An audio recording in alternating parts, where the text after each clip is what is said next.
Décollage.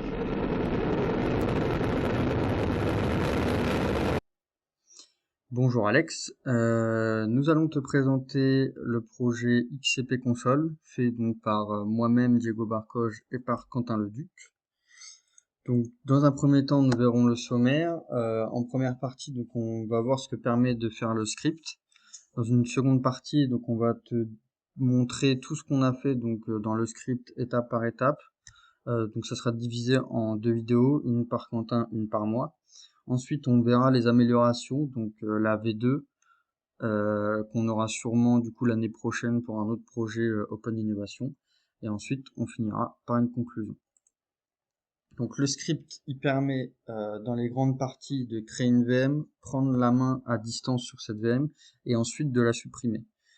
Dans la création de VM, on a pas mal de choix. On a donc le choix de l'ISO, le choix de la RAM, le choix des disques, processeurs, EFI ou BIOS, la haute disponibilité, l'auto-lancement si elle s'éteint, l'auto-lancement après l'avoir créé, la description et on peut rajouter un tag aussi par-dessus.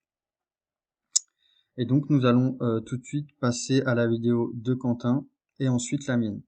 C'est à toi Quentin. Merci Diego.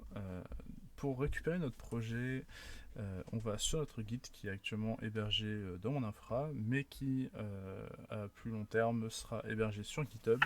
Et ce Git là sera réservé en fait que pour la partie développement.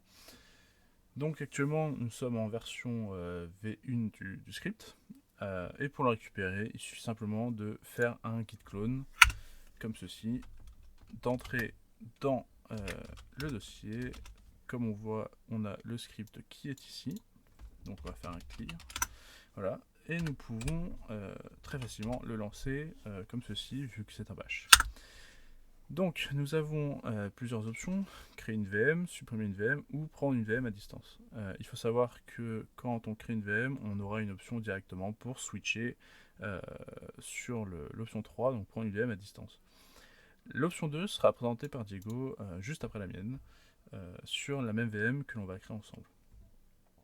Voilà, donc pour nous aider, nous avons un Xenorchestra. Donc on va s'en passer vu qu'on va pouvoir créer toutes nos VM avec XCP Console. Mais il est là en fait juste pour prouver que notre script fonctionne et qu'on va pouvoir bien lancer notre VM. Donc nous allons prendre l'option 1, donc créer une VM. Ici on va appeler une VM test. Ici, il nous demande du coup sur quel stockage nous voulons mettre notre VM. Donc nous, on n'a pas le choix, on va mettre ça sur local storage. Mais bien évidemment, on aurait pu mettre ça sur du coup un dossier NFS ou un stockage distant, n'importe. Juste ici, dans notre configuration actuelle de notre XCPNG, on n'en a pas. Donc on prend l'option 2. Ici, il nous demande si on veut se baser sur un modèle de machine virtuelle. Nous, on va pas vraiment le prendre, on va juste utiliser le Other Install Media. Voilà, ça va nous donner une petite conf de VM, mais sans toute la RAM, etc., que demandent les autres templates et qui va sûrement nous restreindre. Donc on prend l'option 1, comme ça on sera totalement libre de faire ce que l'on souhaite. Donc voilà, ici on voit que la VM c'est bien créée, donc elle s'appelle test. Quand on rentre dedans, voilà, on voit la configuration par défaut du thème Other Install Media. Donc si on se rend dans les Advanced, par défaut, le boot firmware est en BIOS. Ici on nous demande si on veut passer en EFI. Donc pour le test, on va mettre oui. Voilà. Et nous voyons automatiquement que celle-ci a changé. Donc là, on va pouvoir mettre un nom du disque dur. Donc si on se trouve dans disque, on voit qu'il n'y en a pas. Donc le nom du disque, ça va être potentiellement testdd. Voilà, il n'est pas encore créé. Il sera créé une fois qu'on a notre taille de disque entrée. Donc ici, potentiellement, on va mettre 20 Go. Voilà. Donc le disque est créé automatiquement. Ici, on va nous demander du coup de mettre une carte réseau. Donc nous, on va simplement mettre la 2, car c'est celle qui est utilisée pour notre XCP. Voilà. Voilà, donc il a bien créé notre carte réseau. Maintenant, il nous demande combien on veut de RAM. Donc là, on va lui mettre potentiellement 4 Go de RAM. Voilà, automatiquement, il modifie. Pareil pour le processeur. Voilà. Et est-ce qu'on souhaite mettre une description ou pas à notre VM? Donc là, on va faire oui. Mais par défaut, en fait, ici, il mettra installé via XCP console. Donc nous, on va en mettre une. Tac. On va mettre une description. Donc test de la VM, potentiellement. Voilà. Et automatiquement, c'est changé. Est-ce qu'on souhaite mettre un tag? Donc ça, c'est si potentiellement on a une sorte de groupe, etc. Nous, on va en mettre un. Voilà. On va juste mettre le groupe test. Voilà. Et ensuite de ça, il nous demande quel stockage est utilisé pour nos ISO. Donc nous, c'est la 5e option, c'est ISO Open Innovation New, donc 5. Il liste de manière automatique toutes les ISO qu'on a, et même les points IMG. Nous, on va partir sur plutôt une installation de Rocky Linux 9.2. Donc, on va taper le numéro 5. Donc là, si on retourne dans Advanced, dans Xen Orchestra, on peut voir déjà que automatiquement il a changé l'interface, enfin le nick type. Donc à la base il était en readlake, sauf que le readlake a une problématique, c'est on peut faire que du 100 mégabits. Donc nous il nous l'a mis automatiquement en Intel E1000, qui est du coup la carte réseau d'1 giga. Si on retourne ici, on voit bien que dans le achat, nous avons un disabled. Alors, en gros, il sert à faire en sorte que si un de nos serveurs tombe, en fait, l'achat va envoyer la VM sur un autre serveur. Voilà. Donc nous, on va faire oui. Voilà. Donc il est bien en mode restart. Est-ce qu'on souhaite activer le démarrage automatique? Donc c'est l'auto power run. Donc là, on va mettre oui. Voilà. Et ensuite, est-ce qu'on souhaite démarrer la VM? Donc pour démarrer la VM, il va être ici dans console une fois qu'elle sera démarrée. Donc là, on la démarre. On voit bien que on attend de récupérer jusqu'à ce qu'au final la VM soit prête. Voilà, une fois qu'elle est prête, on voit ici que la VM se lance. Nous, on va vouloir prendre la VM à distance, donc on va faire oui. Voilà. Il trouve automatiquement la VM avec son ID. Du coup, bah, on prend la seule VM qu'on est en train de créer, donc la 1. Voilà. Il va automatiquement nous accorder un port qui est totalement généré aléatoirement. On va pouvoir ouvrir notre VNC Viewer et mettre l'IP de notre serveur XCP. Donc la nôtre.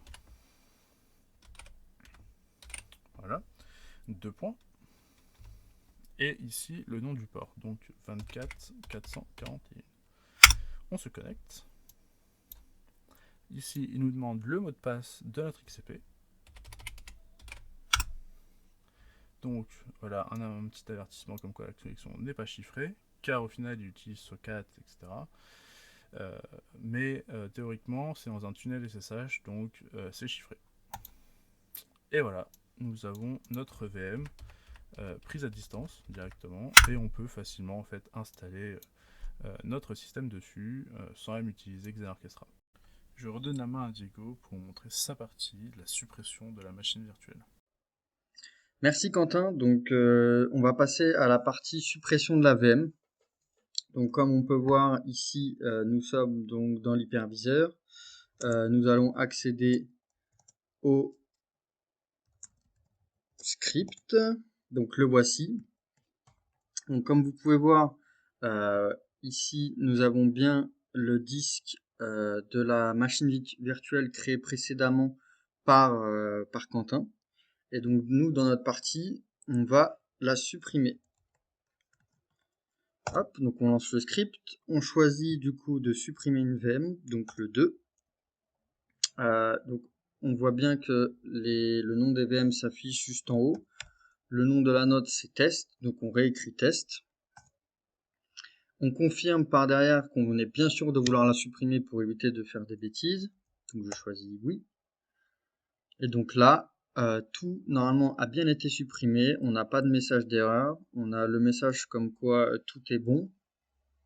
Et donc on peut vérifier ici, voilà, sans même recharger la page, que notre disque a bien été supprimé et du coup notre VM au passage.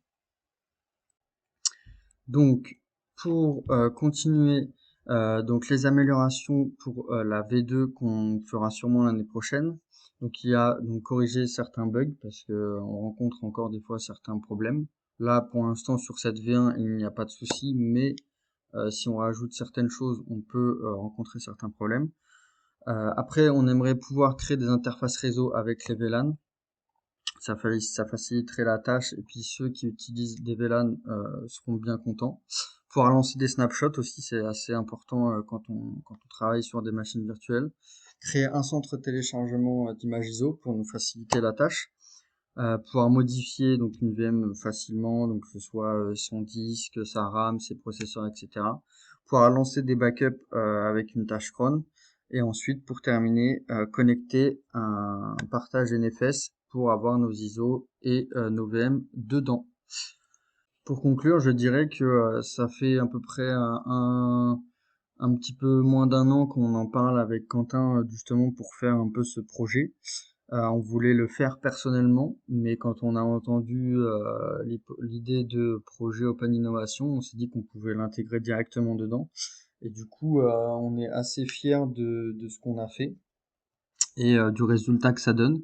Et on espère du coup pouvoir continuer sur une V2 l'année prochaine en master en quatrième année.